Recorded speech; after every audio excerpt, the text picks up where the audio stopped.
हाथरस कांड पर हम करने जा रहे हैं बहुत बड़ा खुलासा। जी हां, बहुत बड़ा खुलासा हम करने जा रहे हैं। हाथरस में क्या पीड़ित लड़की की जीप काटी गई? हाथरस में रात के अंधेरे में पीड़ित का शव क्यों जला दिया गया? ऐसे तमाम सवाल हैं जिनके जवाब तलाशे जा रहे हैं, लेकिन न्यूज़ 18 इंडिया के कैमरे में हाथरस कांड से जुड़े इन तमाम सवालों के जवाब हो गए हैं कैद।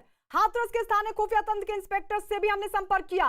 इस इंस्पेक्टर ने हाथरस कांड से जुड़े जो दावे किए वो हैरान करने वाले थे।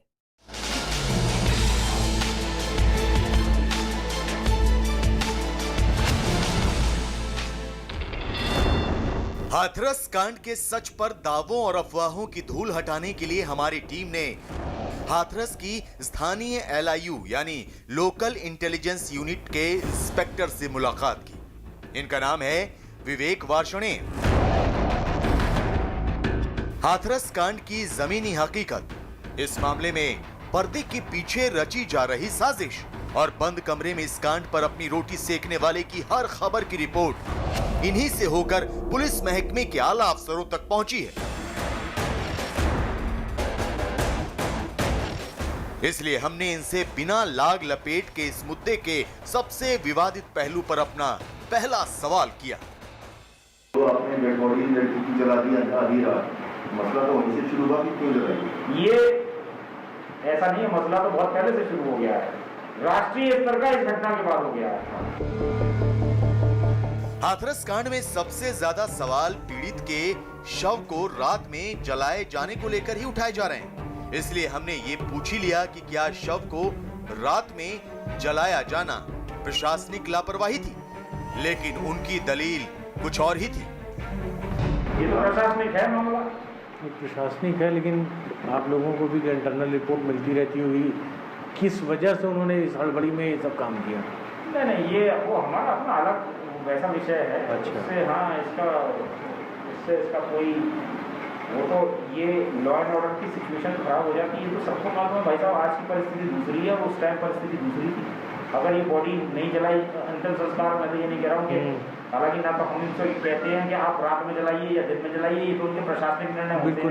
प्रशासन इतने बड़े बड़े अधिकारी, हम तो कुछ भी नहीं होता। हाँ, नहीं, आपका तो कोई रोल ही नहीं। हमारा रोल ही नहीं होता। हम तो केवल लॉ एंड ऑर्डर संबंधी अपने अलर्ट जारी करते हैं। बिल्कुल सही है। उस पर आप क्या निर्णय लेते हैं या आप जाने। और अगर ये बात बिल्कुल सही थी कि अगर जो है उस दौरान अगर ये घटना रात में अंत्येष्टि ना होती तो नेक्स्ट डे बहुत बड़ी समस्या होती ना। क्या आपने पुलिस के खुफिया विभाग के इस इंस्पेक्टर की दलील पर हमने फिर सवाल किया। हमारा मकसद ये समझना था कि अगर पीड़ित का शव दिन में आ जाता तो किस तरह की कानून व्यवस्था की समस्या होने का डर था। हमारा मकसद LIU रिपोर्ट में कानून व्यवस्था से जुड़े पहलू को समझना था। क्या आप लोगों को कुछ पता चला था इस तरीके का? अच्छा, चंद्रगुप्त विक्रमादित्य ने वो बॉडी भी नहीं आई थी तब तक तो यहाँ जाम लगा दिया मेन रोड पर वाल्मीकि समाज को। चंद्रगुप्त ने, ये तो सबको मालूम है। वाल्मीकि समाज के लोग एकदम से अनकंट्रोल्ड हुए चले जा रहे थे, जलूस निकालने लगे थे। शाम तक आते आते उनकी भंडार लग गई पूरे यूपी में किसकी कैंडल मार्चों की। वाल्मीकि समाज जगह जगह बैठकें करने लगा। सही है। इससे क्या परिलक्षित होता है भाई साहब? इससे परिलक्षित ये होता है कि अगर दिन के समय में अगर बॉडी आ जाती तो हालत क्या होती उसकी? मेरे ख्याल से बॉडी में पहुंच भी नहीं पाती। हाथरस कांड में पीड़ित के शव को जलाए जाने के अलावा दूसरा जो सबसे विवादित पहलू है वो मुआवजे का है। इसे लेकर अलग अलग दावे किए जा रहे हैं। मुआवजे के मामले पर सियासत का शोर भी खूब है, इसलिए खुफिया विभाग के इस अफसर से हमारा अगला सवाल मुआवजे को लेकर ही था।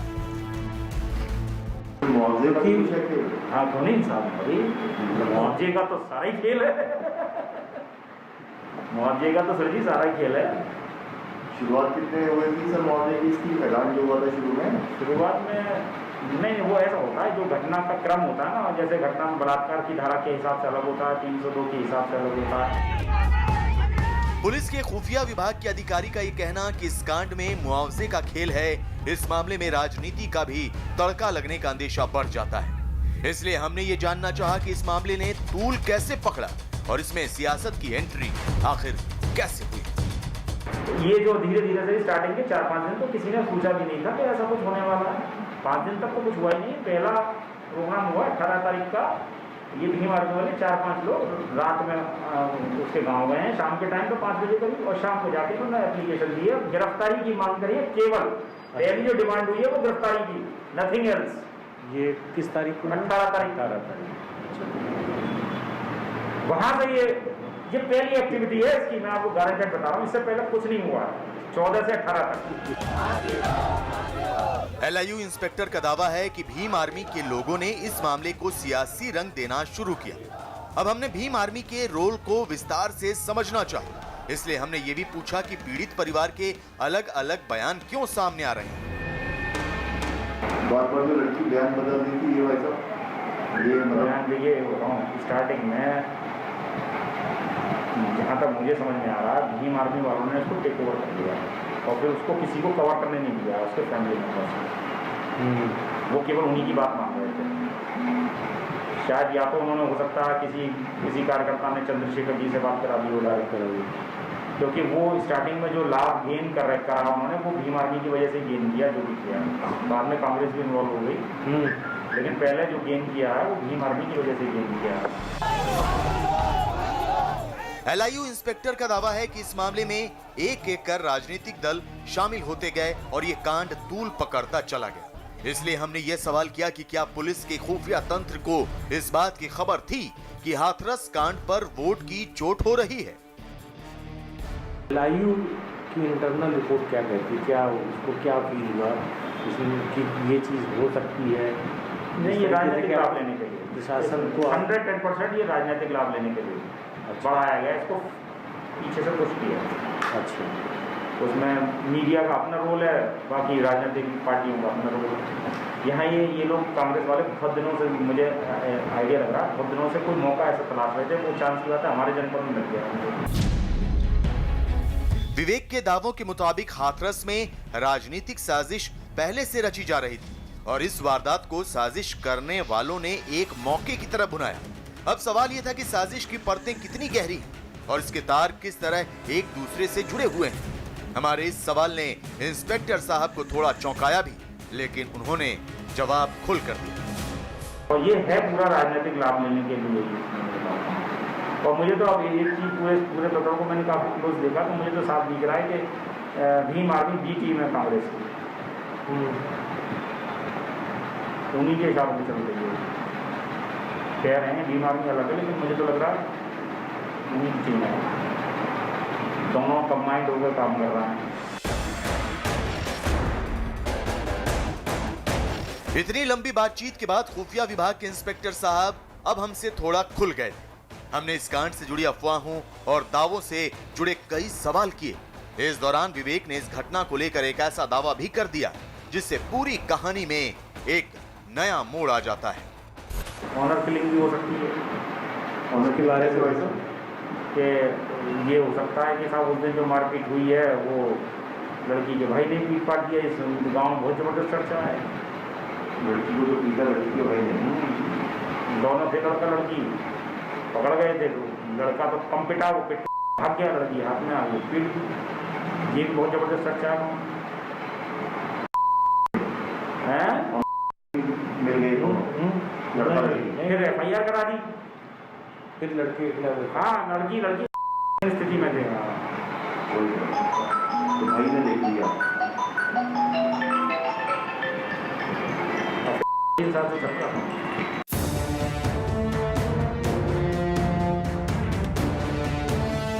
हाथरस कांड की जांच अब CBI के हवाले है। जाहिर है LIU इंस्पेक्टर के इन दावों की पड़ताल भी होगी और इनका सच भी जल्द ही सामने आएगा। लेकिन न्यूज़ 18 की अब तक की पड़ताल से यह तो साफ हो गया कि हाथरस कांड की गुत्थी बेहद उलझी हुई है।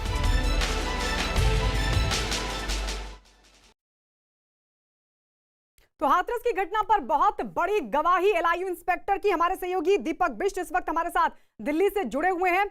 माफ कीजिए, अजीत सिंह नोएडा से हमारे साथ है। अजीत के पास चलते, दीपक के पास भी चलेंगे। अजीत, ये 2-3 बहुत बड़ी बातें इस गवाही में, यानी किस तरीके से पूरी प्लानिंग थी, किस तरीके से 2 संगठनों का जिक्र LIU इंस्पेक्टर ने किया, और ये साजिश, ये प्लानिंग बच्ची की मौत से पहले। देखिए बिल्कुल, जब 14 तारीख को वारदात हुई उसी के बाद से ये प्लानिंग शुरू हो गई थी। इसीलिए जो एफआईआर की गई है उसमें पॉलिटिकल एंगल का भी जिक्र किया गया। तो सीधी तौर पर आप ये समझिए कि इस पूरी घटना के पीछे कई सारे ऐसे पॉइंट थे जिसको लेकर लगातार प्लानिंग चल रही थी और यही जांच अब एसआईटी कर रही। इसीलिए एसआईटी ने कहा कि हमें वक्त का और वक्त चाहिए, जिसे सरकार की तरफ से उन्हें वक्त भी दिया गया। तो निश्चित तौर पर ये वो किरदार हैं जो न्यूज़ 18 इंडिया के स्टिंग कैमरे पर अंडरकवर रिपोर्टर्स से जो बातचीत की, जिन्होंने साफ तौर पर दावा किया किस तरह जो है सीएम योगी को बुलाने की साजिश थी। 14 को क्या हुआ, 16 को क्या हुआ, 19 को क्या हुआ, 22 को क्या हुआ, इन सब के पीछे कोई ना कोई था। जो मुआवजे की बात हो रही थी, उसके पहले 4 लोगों की बात हुई, फिर उसके पहले 1 लोगों की बात थी। तो इन सब बिंदुओं पर जांच की जा रही है। तो निश्चित तौर पर जो पूरा रैकेट है, जो पूरा एक तरीके से कहा जाए जो गिरोहबंद तरीके से इस पूरे मामले को भुनाने की कोशिश की गई, जिसमें ईडी भी देखिए इन्वॉल्व हो गई, विदेशी जांच एजेंसियों से बात की जा रही है। सीधे तौर पर कल आपने देखा 2 लोगों को सोना व्यापारी थे वाराणसी में गिरफ्तार किया गया। उनके इनपुट पर लखनऊ में देर रात ईडी ने एक बड़े कारोबारी को गिरफ्तार किया, जिसके पास से बड़ा धनराशि और विदेशी करेंसी बरामद हुई। तो कहीं ना कहीं इस सब के पीछे एक बड़ी साजिश थी और पूरे देश में हिंसा फैलाने की कोशिश की गई थी। इन सब की जो बातें हैं, इन सब की जो पता लगा रही जांच एजेंसियां। अभी और बहुत सारे तथ्य आने, आज चिट्ठी लिखी गई आरोपियों की तरफ से, पीड़ित परिवार की सुरक्षा बढ़ा दी गई। तो अभी बहुत सारे ऐसे बिंदु है गायत्री, बिल्कुल बहुत सारे बिंदु हैं जिन पर इन्वेस्टिगेशन और बहुत सारे तथ्य अभी बाहर आने बाकी है। लेकिन ये बहुत बड़ी गवाही, 2 सहयोगी और हमारे साथ हैं। अमित हाथरस से हैं, दीपक दिल्ली से हमारे साथ है। अमित, आपके पास आते हुए मतलब मौत पर, पीड़ित की मौत के बाद तो राजनीति हमने देखी, लेकिन मौत से पहले भी बड़ी प्लानिंग थी। जी बिल्कुल गायत्री, मौत से पहले भी बड़ी प्लानिंग थी और जिस तरीके से जांच एजेंसियों के रडार पे जो वेबसाइट हैं वो आए हैं और जो तमाम जो है अब ईडी इस पूरे मामले में एंट्री कर चुकी है, ईडी इस पूरे मामले में इन्वेस्टिगेशन करेगी। तो वहीं जो हमारा स्टिंग ऑपरेशन है, जो हमारा बड़ा खुलासा है न्यूज़ 18 इंडिया का, उस बारे में जब मैंने पीड़ित के पिता से पूछी, पीड़ित के भाभी से पूछी कि जब इन्होंने बयान बदला है, जब पीड़िता ने बयान बदला है, उस तब एफआईआर को अपडेट किया गया है और तुरंत पुलिस की तरफ से कार्रवाई की गई है। तो इस बारे में जो पीड़ित के पिता हैं उनका साफ यही कहना था कि पीड़िता ने बयान नहीं बदला है, लेकिन ये साफ देखा जा सकता है कि एफआईआर का जब सारांश देखेंगे तो उसमें है कि ये जो पीड़िता है उन्होंने बार-बार बयान बदला है और जांच अधिकारी ने उसके बाद तुरंत उस पर कार्रवाई की है। और पीड़िता की भाभी का कहना है कि उन्हें केवल इंसाफ चाहिए, इंसाफ के अलावा और कुछ नहीं चाहिए। जब हमने पीड़िता के बयान के बारे में पूछा तो उन्होंने बोला कि हाँ, पीड़िता की भाभी, यही देखिए कॉन्ट्राडिक्टरी, पीड़िता के पिता कुछ और बोल रहे हैं, पीड़िता की भाभी का कहना है कि हाँ 22 सितंबर को जो बयान हुआ था उसमें गैंगरेप की बात आई थी और उसमें गैंगरेप की बात इसलिए आई थी क्योंकि उस दिन पीड़िता होश में आई और पीड़िता को उस दिन मालूम चला कि उसके साथ रेप हुआ था। बहरहाल हम कुछ नहीं कह रहे हैं, हम चाहते हैं कि पीड़िता को न्याय मिले। बिल्कुल हम चाहते हैं कि पीड़िता को न्याय मिले, लेकिन जो गवाही कैमरे में कैद हुई है उसको भी नकारा नहीं जा सकता। ये दूसरा पक्ष है क्योंकि, और इसको भी सामने रखना हमारा फर्ज है। लेकिन इस सबके बीच एक बड़ी खबर बता दें, इस वक्त की बड़ी खबर हाथरस कांड से जुड़ी हुई ये है कि हाथरस कांड के चारों आरोपियों ने एसपी को चिट्ठी लिखी है और न्याय की मांग उठाई है। आरोपियों की तरफ से एसपी को लिखी गई चिट्ठी में दावा किया गया है कि उन्हें जानबूझकर फंसाया गया है। इस चिट्ठी में आरोपी ने यह भी दावा किया है कि उसकी पीड़ित लड़की से दोस्ती थी जो पीड़िता के परिवार को पसंद नहीं थी। इसी की वजह से उस दिन पीड़िता से मारपीट भी हुई थी। इस बीच आरोपियों के परिवार वालों ने भी जेल में आरोपियों की जान को खतरा बताया। हाथरस मामले में गिरफ्तार रामू की भाभी का यह कहना है कि जेल में सभी आरोपियों की जान को है खतरा। परसों जेल में मिले हमारे बच्चे हमारे बालकन को यो कहता है जेल में बच्चा सेफ रहता है, हमारे बच्चों को जेल में खतरा है। जब वो यहाँ सब काम करवा रहे तो वो जेल में करवा सके। तो जिन 4 आरोपियों की गिरफ्तारी हुई है उनमें से एक की भाभी को आप सुन रहे थे, जिन्होंने कहा कि सभी आरोपियों की जान को खतरा। ये 2 तस्वीरें हम आपको दिखा रहे हैं। एक तरफ आप देख रहे हैं वही लेटर है जो इन सभी आरोपियों की तरफ से लिखा गया है। 4 आरोपी गिरफ्तार हुए, इनमें से एक आरोपी संदीप, जिसकी तस्वीर अभी आप देख रहे हैं, दरअसल ये वही आरोपी है जिसके खिलाफ सबसे पहले एफआईआर हुई थी। संदीप नाम के इस शख्स ने कहा है कि उसकी दोस्ती थी लड़की के साथ और उस दिन मारपीट भी हुई थी, यानी मारपीट की बात को इसने खुद भी माना है। हमारे सहयोगी अजीत हमारे साथ लगातार बने हुए हैं। अजीत, आरोपियों की तरफ से अब ये चिट्ठी लिखी गई है, न्याय की मांग की गई और ये कहा गया है कि हमारी जान को खतरा है, जानबूझकर फंसाने की कोशिश। इस सब के बीच अगर हम देखें, एलआईयू इंस्पेक्टर ने कहा कि 18 तारीख का एक इनपुट था, जब हो सकता है एक संगठन का जिक्र करते हुए कहा कि हो सकता है इस पूरे मामले को टेक ओवर कर लिया गया और उसके बाद एक स्टेटमेंट बदलते चले गए। क्योंकि हम देखें तो 19 तारीख को ही जबरदस्ती करने की बात पीड़िता की तरफ से कही गई थी। उससे पहले नहीं।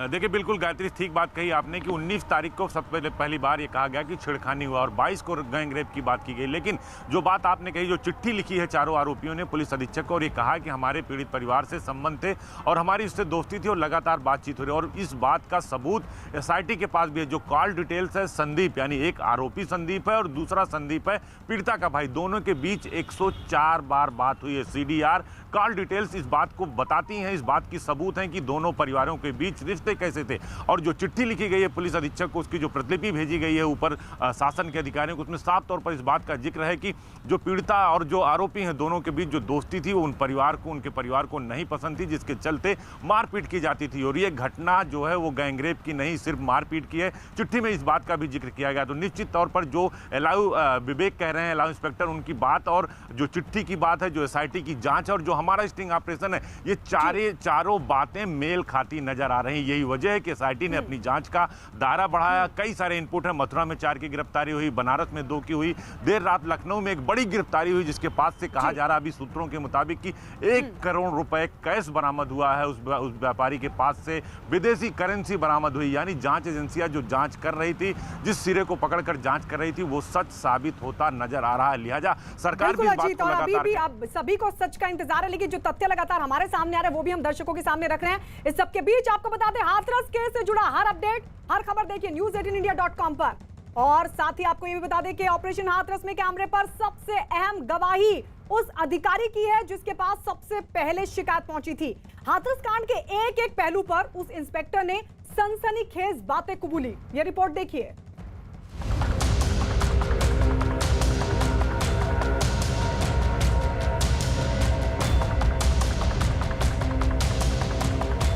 सच और झूठ की पड़ताल में हमारी पहली मुलाकात हुई हाथरस के इंस्पेक्टर दिनेश वर्मा से। वर्मा साहब फिलहाल निलंबित हैं, पुलिस हॉस्टल में वक्त काट रहे हैं। हमारी अंडरकवर टीम ने उसी हॉस्टल में दिनेश वर्मा से मुलाकात की। दिनेश वर्मा वही अधिकारी हैं जिनके पास हाथरस कांड की शिकायत सबसे पहले पहुंची थी। आपका क्या रोल रहा है इसमें? आपको भी सस्पेंड कर दिया? सस्पेंड में तत्कालीन इंस्पेक्टर था, बेडरूम दबा नहीं पाया। दबाना किस पे था? अब देखिए, हम मीडिया को रोक नहीं सकते, FIR टूट करके हम आप रोक नहीं पाएंगे, मंजूर जिले वहाँ मिलने से रोक नहीं पाएंगे, ग्राउंड जाने से रोक नहीं पाएंगे। हमारी अंडरकवर टीम ने एसओ दिनेश वर्मा से बातचीत शुरू की और बातों बातों में बात निकली 14 सितंबर की, यानी घटना की पहली शिकायत की तारीख। 14 तारीख वाली जो शिकायत थी वो खाली जान से मारने के लिए थे, गला दबाना।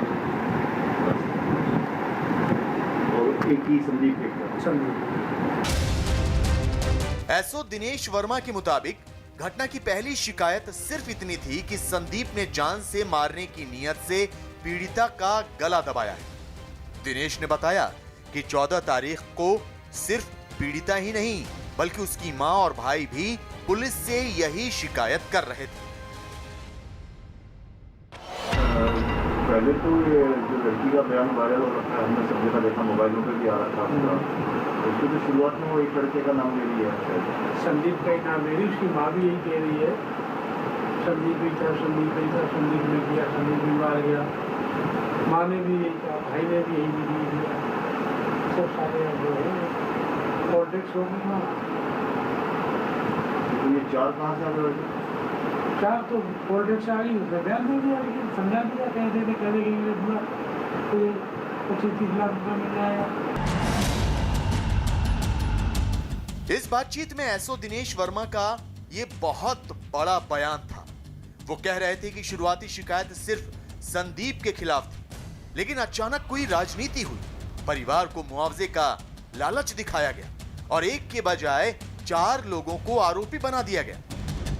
लेकिन दिनेश वर्मा ने इससे भी ज्यादा चौंकाने वाला बयान तब दिया जब हमारी अंडरकवर टीम ने साफ साफ पूछा कि क्या ये वाकई गैंग रेप का मामला है। तो आप लोगों ने जो जांच की, आपके मुताबिक क्या लग रहा है कि केस कैसा है?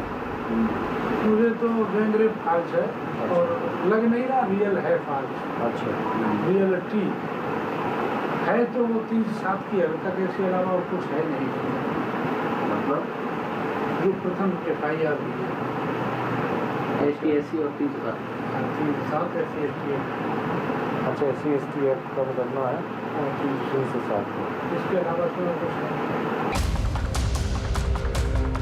कैमरे पर एसओ दिनेश वर्मा दावे के साथ कह रहे थे कि ये गैंगरेप का मामला है ही नहीं। ये सुनकर हमें भी धक्का सा लगा। दिमाग में आया कि सारी कहानी तो गैंगरेप के इर्द गिर्द घूम रही है। इसलिए हमने दिनेश वर्मा से फिर पूछा और फिर वही जवाब मिला। नहीं है, बिल्कुल नहीं है। तो मैं 100% बता रहा हूँ। मेडिकल हुआ तो मेडिकल हुआ कुछ नहीं है, कुछ नहीं है उसमें। 14 तारीख को जो हुआ मेडिकल, हाँ 14 को तो टोटो का हुआ। रेप वाली बात कही नहीं, इंटरनल पार्ट का नहीं कराया जा सकता उसकी बगैर मर्जी के। जब उसने 22 को बयान दिया तो इंटरनल पार्ट में कराया गया, फ्लैट बनी, उसका सब कुछ निगेटिव आया सर। दिनेश वर्मा रेप की थ्योरी मानने को तैयार नहीं थे। हमें अब भी दिनेश की बात हजम नहीं हो रही थी। हमने ये भी पूछा कि कहीं ऐसा तो नहीं कि किसी दबाव की वजह से रिपोर्ट झूठी बनाई गई। लेकिन दिनेश के पास हमारे इस सवाल का भी जवाब था। मैनिपुलेट किया गया पोस्टमार्टम की रिपोर्ट भी और नहीं गलत। ये ऐसी ना कंडीशन थी सर जी, ना ऐसा कोई वो था। अगर ये चीज होती आदमी गांव से ही चिल्ला के आता है सर, रेप कर दिया, रेप कर दिया। रेप वाली बात तो आई नहीं उनके दिमाग में, कहीं भी नहीं आई। माँ के नहीं हुआ है, ना माँ के दिमाग में आई, ना भाई के दिमाग में, ना लड़की में, कभी कहीं का ही नहीं। हम बार बार लगातार पूछते रहे और एसओ दिनेश वर्मा बार बार बलात्कार की थ्योरी को नकारते रहे। लेकिन अब बारी थी सबसे बड़े और सबसे अहम सवाल की। सवाल ये कि अगर पुलिस सच्ची थी तो आधी रात को पीड़िता का अंतिम संस्कार क्यों किया गया?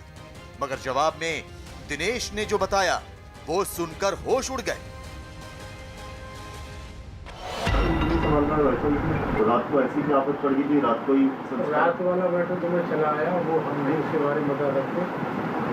लेकिन जो आपको आप सीधे जैसे बातचीत करते हैं पता लगता है। नहीं, एलआई की रिपोर्ट ये थी और शासन की रिपोर्ट ये थी कि परिवार के लिए चाह रहा था डेड बॉडी रख के योगी जी को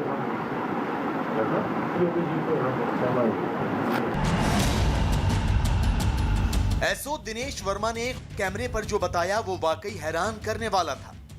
वो दावा कर रहे थे कि उनके पास LIU की रिपोर्ट थी जिसमें अंदेशा था कि पीड़िता का परिवार और समाज के तमाम लोग शव को सड़क पर रखकर हंगामा कर सकते थे और उत्तर प्रदेश के मुख्यमंत्री योगी आदित्यनाथ को मौके पर बुलाने की मांग करने वाले थे। एक बार फिर से सुनिए एसओ दिनेश वर्मा का वो दावा। एलआई की रिपोर्ट ये थी और शासन की रिपोर्ट ये थी कि परिवार के लिए चाह रहा था डेड बॉडी रख के योगी जी को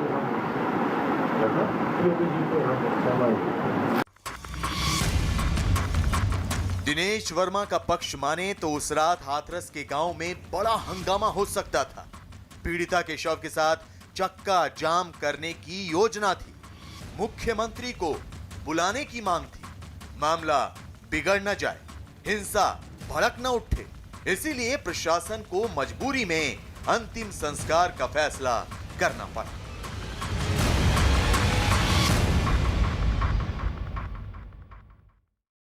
दीपक, इस गवाही ने, मैं आपके पास आ रही हूं क्योंकि इस गवाही ने बहुत सारे सवालों के जवाब तो दिए हैं, लेकिन अब इस गवाही के बाद बहुत सारी चीजों को लेकर सवाल भी खड़े हो गए हैं। अगर हम आरोपी संदीप, जिसने कहा, खुद माना, कबूल किया कि हाँ उसने मारपीट की थी, क्योंकि वो आरोपी, उसकी बात को अगर हम एक तरफ साइड भी रख दें, तो जो एसओ दिनेश वर्मा कह रहे हैं कि 14 तारीख को पूरा परिवार शिकायत लेकर पहुंचा था, पीड़िता भी थी उस वक्त उसका भाई भी था और उसकी मां भी थी, किसी के जहन में ये बात तब तो नहीं आई और वो उस हालत में भी थी कि वो खुद चलकर वहां पर पहुंची थी। एसओ दिनेश वर्मा कह रहे हैं कि ऐसी कहीं कोई हालत नजर नहीं आई। तो फिर अब ये सवाल खड़ा होगा कि फिर पीड़िता की मौत कैसे हुई? आखिर किसने मारा पीड़िता को? देखिए बिल्कुल गायत्री, अब यही चीज़ें पीड़ित परिवार के खिलाफ जाने वाली हैं, क्योंकि जब उन्होंने 14 सितंबर को पुलिस को जो बयान दिया था उस दिन पीड़िता ने भी ना ही उनके परिवार ने रेप जैसी कोई घटना का जिक्र किया था, उसके साथ ही कोई ऐसी चोटें भी नहीं दिखाई गई थी। लेकिन पीड़िता जरूर अस्पताल में लेटी हुई थी और ज़मीन पर लेटी हुई थी, ऐसा वीडियो भी वायरल होकर हमने देखा था। लेकिन अब जांच में जैसे जैसे जांच चलेगी, क्योंकि सीडीआर कॉल से लेकर कई ऐसे तथ्य, ऐसे सबूत हाथ लगे हैं एसआईटी के और यूपी पुलिस के, जो इस जांच में बहुत बड़ा उलटफेर कर सकते हैं। उसके बाद ही हमने एक दिन पहले से लगातार जो news 18 India exclusive sting operation में दिखा रहा है कि कैसे एसओ ने पूरी बात को कबूला और कैसे उस दिन का घटनाक्रम का जिक्र किया था। क्योंकि सबसे बड़ी चीज़ यही कि जब भी कोई पीड़ित होता है तो सबसे पहले अपनी जो मुख्य वजह होती है, मुख्य वजह यानी अगर रेप होता है तो उसकी बात वो सबसे पहले पुलिस को लिखाते। लेकिन ऐसा कुछ भी नहीं हुआ, सिर्फ मारपीट की बात हुई, छेड़छाड़ की बात तक सामने नहीं आई थी। लेकिन अचानक 6 दिन के बाद रेप की बात होती है, जीभ काटने की बात होती है, ऐसे कई सारे आरोप, लगातार शिकायत दर्ज करे जाते हैं, अलग अलग बयान होते हैं। तो अब यही चीज़ एसआईटी को सबसे अहम है, क्योंकि एसआईटी इन सभी बयानों को एक बार फिर अपने सामने रखवाएगी। यूपी पुलिस के जो आला अधिकारी जो उस मौके पर उस दरमियान जो शिकायतें या फिर कंप्लेंट ले रहे थे, बयान लिखवा रहे थे, उन सभी बयानों को इकट्ठा करके फिर पीड़ित परिवार को उसके सामने रखा जाएगा। क्योंकि ये सारी चीज़ें जो हैं जिसने एक यूपी प्रशासन को हिला दिया था और साथ ही इतनी बयानबाजी और प्रशासन पर सवाल खड़े कर दिए थे। और देखिए प्रशासन का पक्ष रखना भी जरूरी है, क्योंकि उस वक्त दीपक हमने ही कहा था कि जो अधिकारी मौके पर मौजूद थे उनको निलंबित किया जाए, फिर जांच पड़ताल हो। वो निलंबित भी हुए, लेकिन अब हम वो पक्ष भी इसलिए रख रहे हैं प्रशासन का, क्योंकि प्रशासन को लेकर भरोसा जो जनता में होता है वो कहीं ना कहीं उसको ठेस पहुंची है और उस भरोसे को कायम रखना भी जरूरी है। इसलिए वो पक्ष भी आना बेहद जरूरी है। इन्वेस्टिगेशन चल रही है, तथ्य अपने आप सामने आएंगे। लेकिन इस सबके बीच आपको बता दें, बीजेपी नेता रवि किशन ने ऑपरेशन हाथरस के जरिए सच्चाई सामने लाने के लिए न्यूज़ 18 को बधाई दी। हाथरस मामले को लेकर न्यूज़ 18 इंडिया के स्टिंग पर बात करने के लिए मौजूद है हमारे साथ इस समय गोरखपुर के सांसद और फिल्म अभिनेता रवि किशन जी। रवि किशन जी, आपने देखा होगा न्यूज़ 18 इंडिया पे जो स्टिंग सामने आया है, कई तरह की बातें सामने आई हैं। ये भी साफ हो रहा है कि इस पूरे मामले को एक राजनीतिक रंग देने की भी कोशिश की गई। न्यूज़ 18 की टीम को जिसने स्टिंग किया, मेरा प्रणाम, क्योंकि आपने सच लाया। सच लाना बहुत ज़रूरी था। देखिए कितनी ओछी राजनीति, आप ही लोग देखिए किस तरह से माहौल क्या था, हुआ क्या था। क्वाइट शॉकिंग, मतलब यही हम बात कर रहे थे, यही योगी महाराज जी बोल रहे थे, यही भारतीय जनता पार्टी चिल्ला चिल्ला के बोल रही थी कि आप लोग समझिए इसके पीछे बहुत बड़ी साजिश है विपक्षी दल की। कांग्रेस का चेहरा पूरा सामने आ चुका है। कैसे साजिश किए, कैसे एक बेटी की, मैं भी पिता हूँ, अगर किसी बेटी की हत्या होती है या किसी की तकलीफ होती है, मैं जानता हूँ उस माता पिता पे, उस परिवार पर क्या बीतती है जब वो अपना बच्चा खो देता है। उस बच्चे की लाश के साथ इतनी बड़ी राजनीति होगी, उस माहौल को ऐसे घुमाया जाएगा, उसको जातीय दंगे के रूप में उसको एक स्वरूप देना चाह रहे थे ये लोग। पहले ये ब्राह्मण ठाकुर किए, वो नहीं चला, फिर ये ठाकुर दलित करने जा रहे थे। मतलब राजनीति का स्तर इतना गिरा दिए ये लोग चुनाव जीतने के लिए, सिर्फ और सिर्फ कि कैसे मोदी जी को हराया जाए, कैसे योगी जी को हराया जाए, कैसे भाजपा को ढकेल दिया जाए देश से बाहर। उसके लिए ये जातीय दंगा, लाशों के साथ राजनीति, किसी बेटी की मौत के साथ राजनीति, इससे दुखद इस देश में विपक्षी ने जो किया है, विपक्ष जो आज हम देखे हैं, इससे दुखद कुछ हो ही नहीं सकता। स्टिंग में ये बात भी सामने आई, जो मामले के जांच में शुरुआती पुलिस वाले जुड़े हुए थे, उन्होंने कहा कि किसी भी समय जब शुरुआत में ये घटना सामने आई थी, अपराध सामने आया था, परिवार की तरफ से रेप की बात नहीं की गई थी, केवल 307 की बात की गई थी और कोई ऐसा साक्ष्य शुरुआत में नहीं मिला था कि रेप है। और सिर्फ एक आरोपी का नाम पहले लिया गया था जो संदीप है, जिसके खिलाफ कार्रवाई तुरंत की गई थी, बाकी सब नाम बाद में जोड़े गए थे। न्यूज़ 18 के सभी दर्शक जो इस वक्त मुझे देख रहे हैं, मेरे गोरखपुर के संसदीय क्षेत्र के भी देवतुल जनता भी देख रही है, आप लोगों ने स्टिंग देख लिया। हर चीज़ आप लोगों को पता है स्टिंग क्या होता है। जब पता ही नहीं हो हमसे आप बात करें और उस वक्त कोई कैमरा छिपा के ऑन हो जाता है, वो बातें बहुत रियल होती हैं और वो सारी बातें आप लोगों को पता चल गई। एक होती जैसे इस वक्त हमसे बात कर रहे हैं तो ये रियल लग रहा है कि हमसे ये शूटिंग कर रहे हैं, कैमरा सामने ये चल रहा है, जहाँ मैं इस वक्त देख रहा हूँ कैमरा। एक होता है जब दो आदमी बात करो, कैमरा बगल से या कहीं से पेन से या अलग से झोला में छिपा के बैग में एक होता है, वो बात भी आप लोगों को पता चल गई। हाथरस केस में पीड़िता की पहचान उजागर करने के आरोप में 2 लोगों पर दर्ज हुआ है केस। इनमें एक ने पीड़िता का वीडियो सोशल मीडिया पर डाला था, जबकि दूसरे ने पीड़िता की अलग से फोटो बनाकर डाली थी। पुलिस के मुताबिक ऐसा माहौल खराब करने के लिए किया गया था और इस सब के बीच दर्ज हुआ है केस। अमित हमारे सहयोगी हमारे साथ लगातार बने हुए हैं। अमित, 2 लोगों पर केस दर्ज हुआ जो इस तरीके से कहीं ना कहीं इस पूरे मामले को माहौल खराब करने के लिए इस्तेमाल कर रहे थे। चलिए अमित के पास हम चलेंगे। अजीत हमारे सहयोगी लगातार हमारे साथ बने हुए हैं। अजीत, ये तमाम चीजें तो देखी गई, किस तरीके से इस पूरे मामले में सोशल मीडिया का इस्तेमाल किया। पुलिस ने भी, इन्वेस्टिगेशन एजेंसी ने भी जो तथ्य उठाए और जो शेयर किए गए मीडिया के साथ भी, उन तमाम तथ्यों से ये साफ होता है किस तरीके से सोशल मीडिया के जरिए माहौल बिगाड़ने की कोशिश हुई।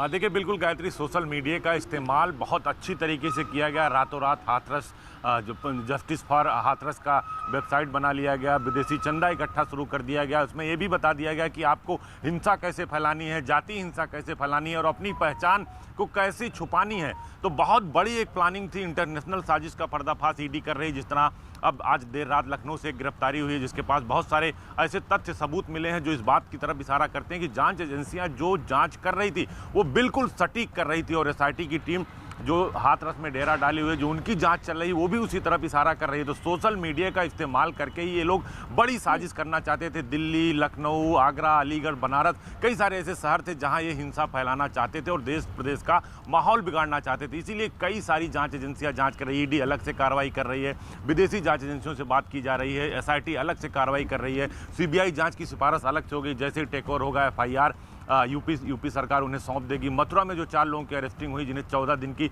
न्यायिक रिमांड पर लिया गया गायत्री, उनको अलग अलग जगह ले जाया जाएगा, बहराइच, चंडीगढ़, सहारनपुर। ठीक है अजीत, आपके पास इस सबके बीच बता दें, न्यूज 18 इंडिया के ऑपरेशन हाथरस पर बीजेपी के राष्ट्रीय महासचिव तरुण चुग ने बधाई दी और न्यूज 18 की कोशिशों की तारीफ की है। तरुण चुग ने मामले में राजनीति का आरोप लगाते हुए सियासी दलों से राजनीति न करने की अपील भी की।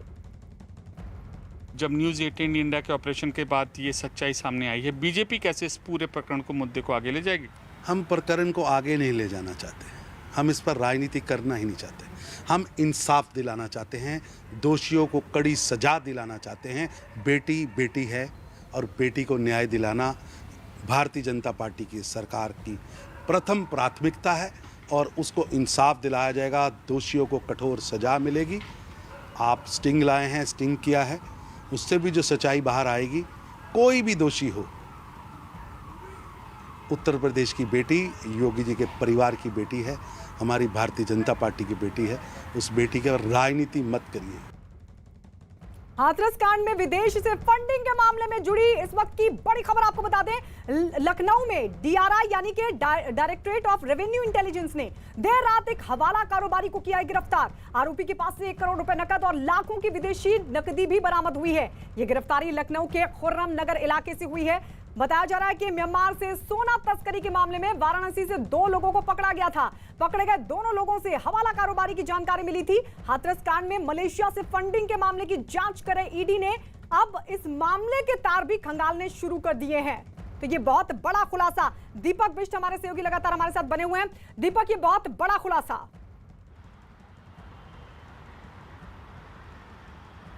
बिल्कुल निश्चित तौर पर गायत्री बहुत बड़ा खुलासा है, क्योंकि सबसे अहम चीज़ न्यूज़ 18 इंडिया ने शुरुआत से ये देखा था कि हम लोग लगातार कवरेज कर रहे थे हाथरस में और हमने एक एक चीज़ के वहाँ पर जानकारी जुटाई। उसके बाद जब स्टिंग ऑपरेशन एक दिन पहले से लगातार न्यूज़ 18 इंडिया दिखा रहा और एसओ ने अपनी जुबानी ये सारी चीज़ें बताई हैं जो उस दिन यानी 14 सितंबर को मौके पर गए थे, उनके पास पीड़ित और पीड़ित परिवार आया था, सारी चीज़ें उनको पता थी और उसके बाद भी निलंबन उनके साथ कुछ और लोगों का हुआ था। लेकिन जो चीज़ें उन्होंने न्यूज़ 18 इंडिया के कैमरे पर बताई हैं, खुफिया कैमरे पर, वो सारी चीज़ें एसआईटी अपनी जांच में भी शामिल करेगी। ये पुख्ता के साथ कह सकते हैं हम, क्योंकि ये जो चीज़ें हैं वो निकल कर सामने आई है, क्योंकि जांच को अलग दिशा में मोड़ा जा रहा था, लगातार अलग अलग बयान दिए जा रहे थे, हर रोज़ अलग अलग बयान दिया जा रहा था, जिसकी वजह से पुलिस भी परेशान थी, क्योंकि लगातार पुलिस चाह रही थी कि एक बयान ऐसा हो जिस पर एकाग्रता से काम किया जाए। लेकिन 14 सितंबर से लेकर 19 सितंबर तक कई सारे बयान बदले गए पीड़ित परिवार के द्वारा। अब जब एसपी को पत्र लिखा गया है चारों आरोपियों के द्वारा, तो कहीं ना कहीं सवाल उठने लाजमी है, क्योंकि चारों आरोपी, हम मानते हैं कि पीड़िता को न्याय जरूर चाहिए क्योंकि उसकी एक दर्दनाक मौत हुई है, लेकिन उसके बावजूद भी यहाँ पर न्याय को या फिर जांच को भटकाने की दिशा में कहीं ना कहीं कई लोगों ने कदम उठाए हैं और इन सब की जांच जरूरी है। और न्यूज़ 18 इंडिया के कैमरे में हुए खुलासे ने कहीं ना कहीं इस पूरी जांच को एक नई दिशा की तरफ और मोड़ा है, क्योंकि हम कह सकते हैं कि अब जाहिर है इन्वेस्टिगेशन एजेंसी भी पूरे मामले की जांच करेगी। तो 2 तस्करों की गिरफ्तारी, उनकी निशानदेही पर एक हवाला कारोबारी की भी गिरफ्तारी हुई है। इस सब के बीच आपको बता दें, हाथरस केस से जुड़ा हर अपडेट, हर खबर देखिए news18india.com पर। न्यूज 18 इंडिया NBA का सदस्य है और निष्पक्ष और जिम्मेदार पत्रकारिता के लिए बनाए गए नेशनल ब्रॉडकास्टिंग स्टैंडर्ड्स अथॉरिटी के नैतिक मानकों से संचालित होता है।